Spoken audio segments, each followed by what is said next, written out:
Hello दोस्तों, नमस्कार। स्वागत है आप सभी का अपना चैनल एसएस नेशनल फैक्ट्स पे।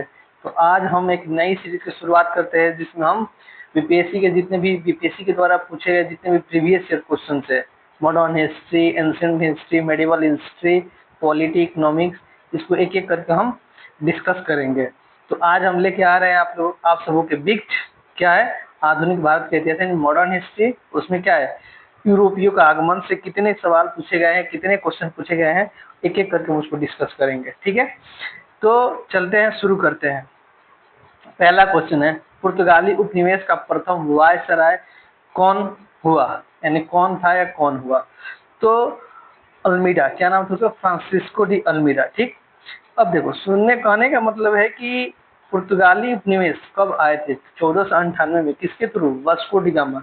जो वास्को डी गामा है, यह लेकर आया था। ठीक, लेकिन इसका जो गवर्नर बन के आया था 1505 ईस्वी में, प्रथम गवर्नर जनरल कब बन के आया था, 1505 में। गवर्नर जनरल का काम क्या था, यहाँ पे कंपनियों को मैनेजमेंट करना, उससे कंपनी को मैनेजमेंट करना, चाहे कंपनी का विस्तार करना, देख रेख करना। ठीक है, तो कहानी शुरू होती है 1498, 20 मई 1498 को, जो वास्को डी गामा भारत का समुद्र के रास्ते से खोज करता है और कालीकट के बंदरगाह पे पहुंचता है, तो जमोरिन उसका स्वागत करता है।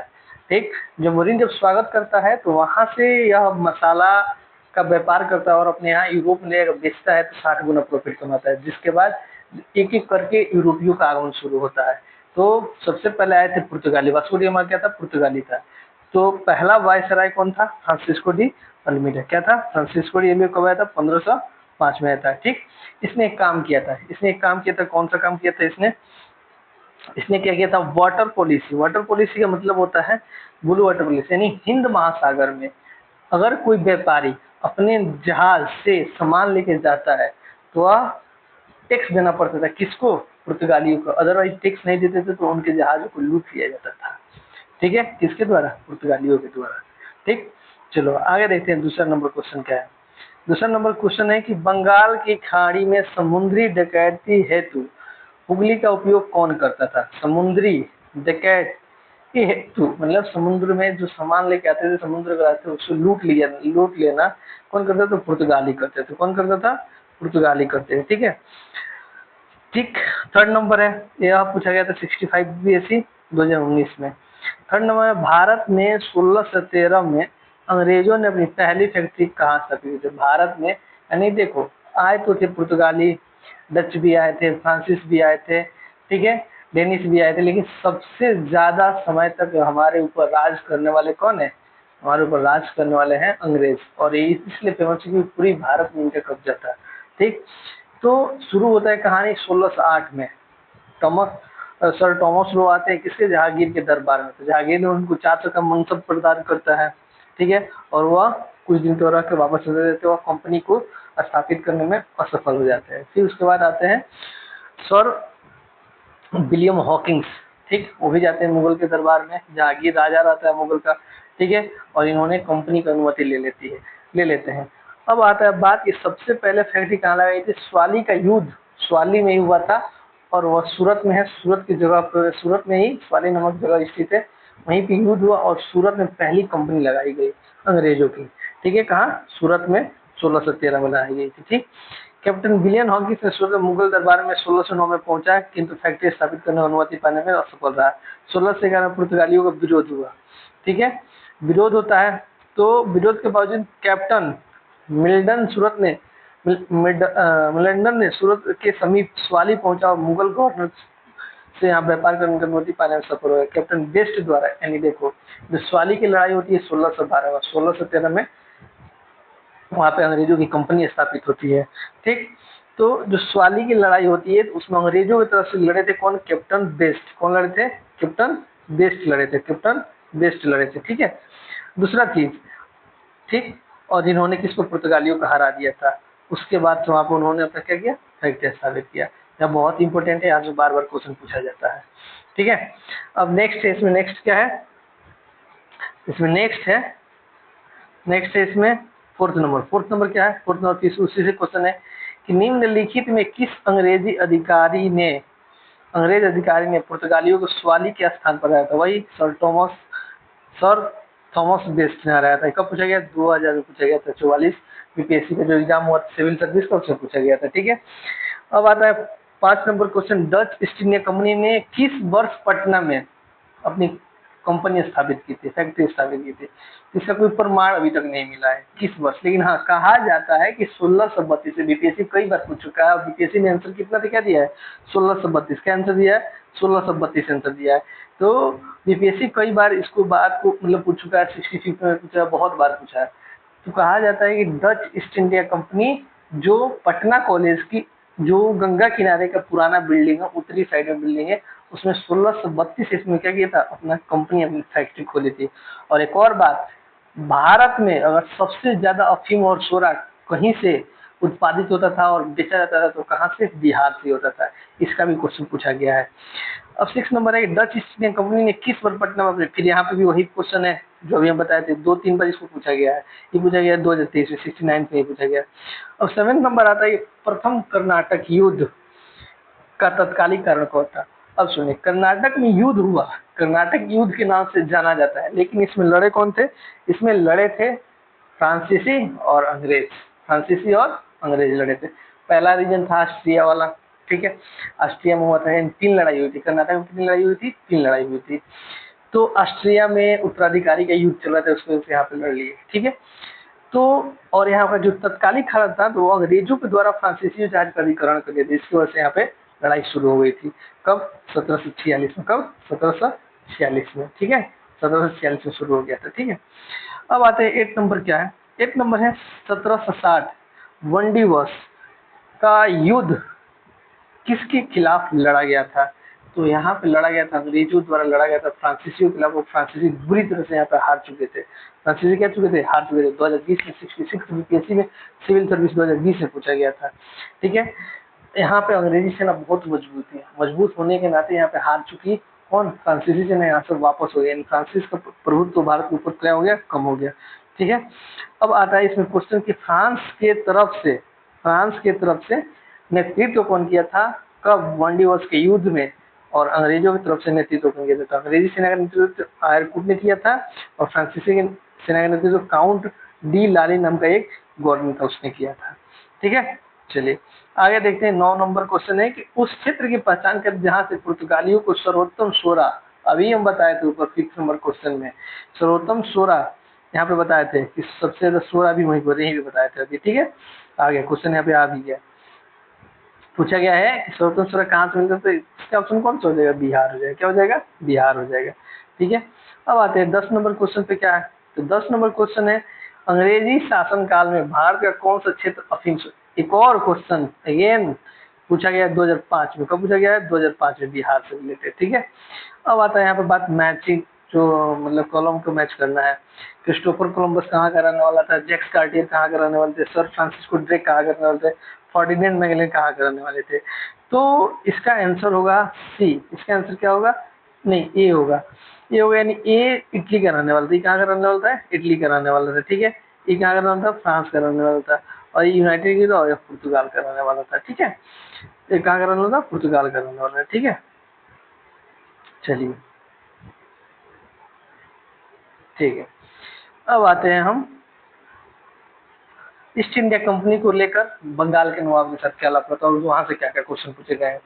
तो आपको पता होगा कि ईस्ट इंडिया कंपनी अगर पूर्वी भारत में सबसे पहले कहीं स्थापित होती है तो कहाँ? बंगाल में। वहीं से शुरू होते इसका शासन। वहाँ पे बहुत इंपॉर्टेंट लड़ाइयाँ होती है। इंपॉर्टेंट लड़ाइयों होने का मतलब है प्लासी का युद्ध होता है। प्लासी के युद्ध के बाद बक्सर का युद्ध होता है। बक्सर की युद्ध 2 संधियाँ होती है।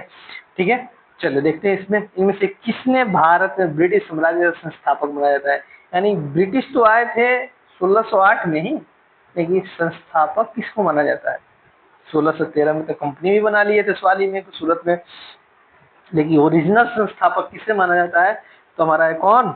लॉर्ड क्लाइव, रॉबर्ट क्लाइव जिसको कहा जाता है। इसको हम क्या मानते हैं?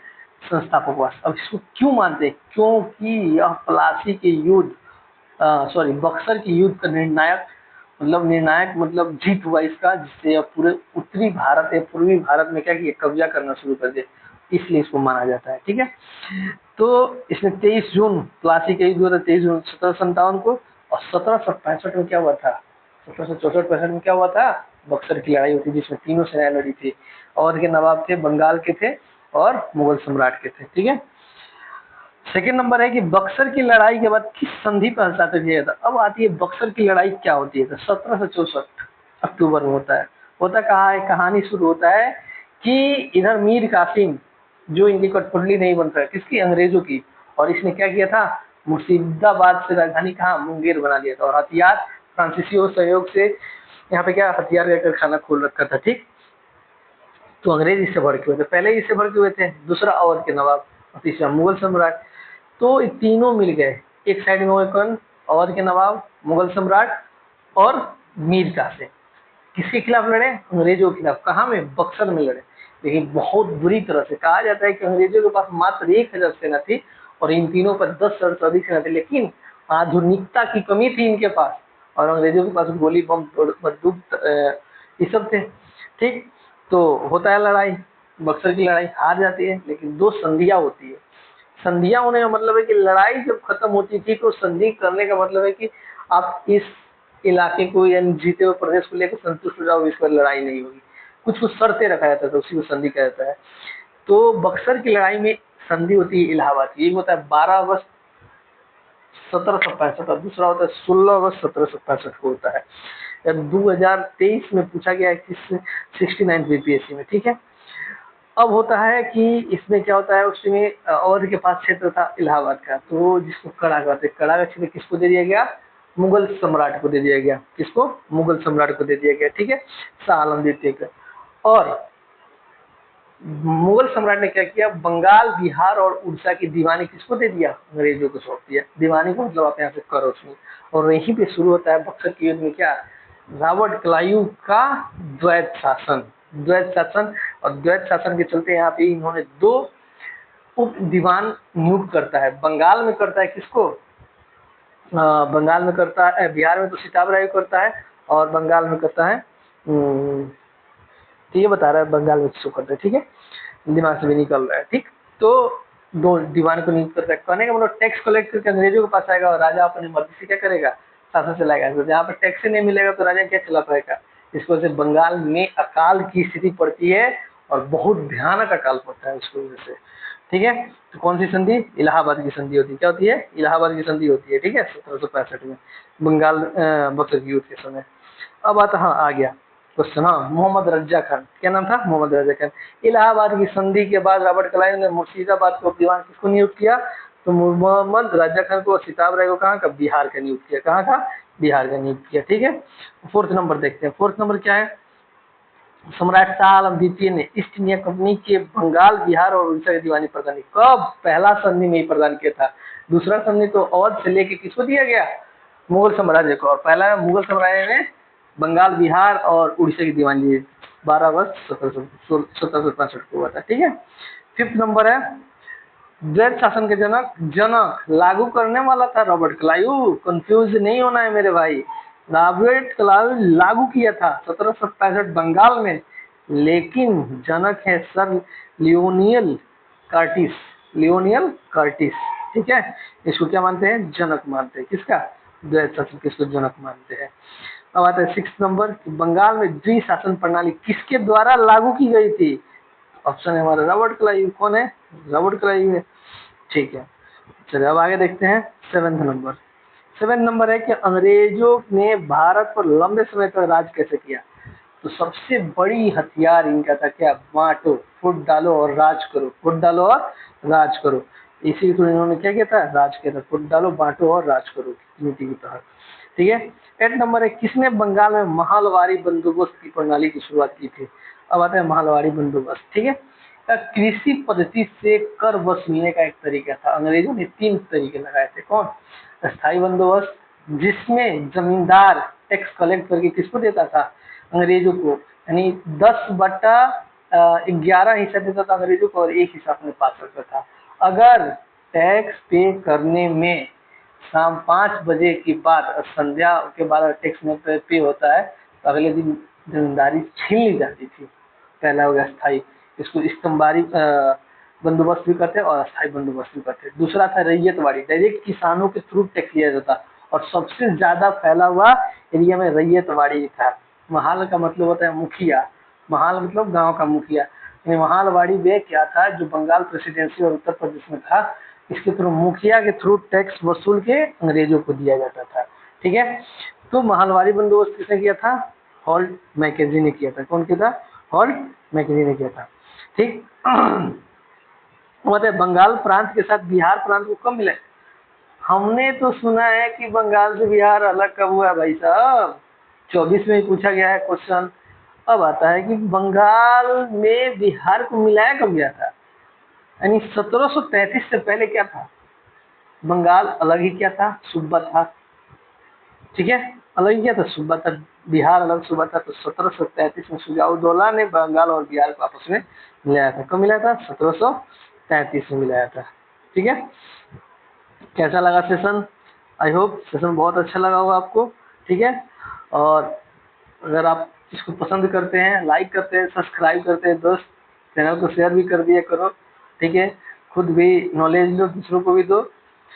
अगर चैनल अच्छा से ग्रो करता है तो हम डेली इस वीडियो अपलोड करेंगे, घटना चक्र का सब सब्जेक्ट का धीरे धीरे हम एक एक करके अपलोड करेंगे। जय हिंद दोस्तों, जय भारत।